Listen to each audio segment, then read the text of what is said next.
আরো একবার আপনাদেরকে নিয়ে চলে যাই বামেদের লালবাজার অভিযানের সেই ছবি আপনাদেরকে দেখায়। আপনারা দেখছেন ব্যারিকেড করা রয়েছে, 8 ফুট লম্বা ব্যারিকেড, চেন তালা দিয়ে সেই ব্যারিকেড বাঁধা, সেই স্ট্রাকচার বাঁধা, সেই বাঁধা স্ট্রাকচারের মাথায় উঠে গিয়েছেন বাম কর্মী সমর্থকরা।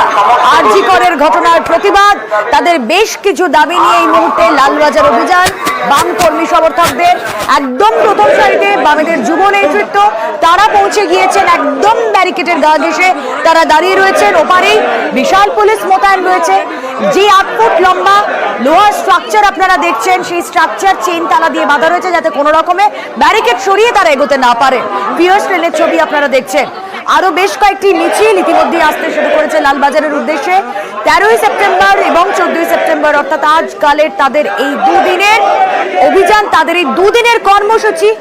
আজ তাদের যেখানে আটকে দেওয়া হবে, যেখানে তাদেরকে প্রতিহত করা হবে, সেখানেই তারা অবস্থানে বসে পড়বেন এবং রাতভর তারা অবস্থান করবেন। আগামীকাল একটি সমাবেশ করবেন সেই নির্দিষ্ট জায়গায়। যে ছবি আপনারা দেখছেন লালবাজার অভিযানে সরাসরি আমাদের প্রতিনিধি রয়েছেন পিয়ার্স লেন থেকে, সরাসরি রয়েছেন প্রতিনিধি ইরন রয় বর্মন। ইরন, আমরা দেখছি যে লম্বা স্ট্রাকচার গুলো রয়েছে লোহার, যা চেন তালা দিয়ে ইতিমধ্যেই বাঁধা, তার মাথার উপর উঠে গিয়েছেন বামকর্মী সমর্থকরা। কি চলছে?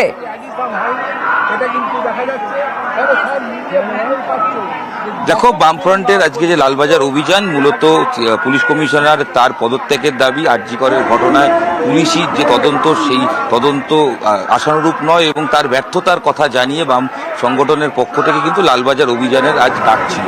সেই অনুযায়ী তারা যখন এসে পৌঁছন বিবি গাঙ্গুলি এবং পিয়ার্স লেনের যে ক্রসিং, সেখানে আসার পর যে বড় ব্যারিকেড করা রয়েছে সেখানে এসে তারা কিন্তু সামনেই অবস্থানে বসে পড়েন।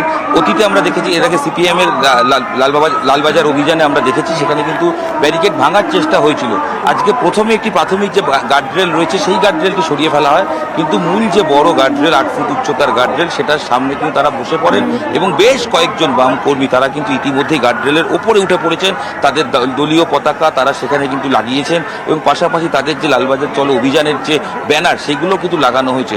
এখনো পর্যন্ত কিন্তু বলপূর্বক এই ব্যারিকেড ভেঙে যাওয়ার এরকম কোনো কর্মসূচি তাদের তরফ থেকে দেখা যাচ্ছে না। বিমান বসু তিনি এই মুহূর্তে বলছেন এবং তারা বলছেন যে তারা এখানে অবস্থান করবেন, তারা এখান থেকে কোনো রকম বলপূর্বক টপকে বা ভেঙে যাওয়ার চেষ্টা করবেন না, তারা এখানেই অবস্থান করবেন এবং তাদের কর্মসূচি চলবে। অন্যদিকে পুলিশের তরফ থেকে তারা মোতায়েন রয়েছেন, তাদের যাবতীয় ব্যবস্থা তৈরি রয়েছে, জলকামান রয়েছে। নজর থাক আমাদের বাম কর্মী সমর্থকরা, আমরা দেখছি একেবারে ব্যারিকেডের গা ঘেঁষে তারা দাঁড়িয়ে রয়েছেন। ওপারে রয়েছেন পুলিশ কর্মী, ব্যাপক পুলিশ মোতায়েন রয়েছে, সেখানে রয়েছে ওয়াটার ক্যানন, রয়েছে র্যাপিড অ্যাকশন ফোর্স।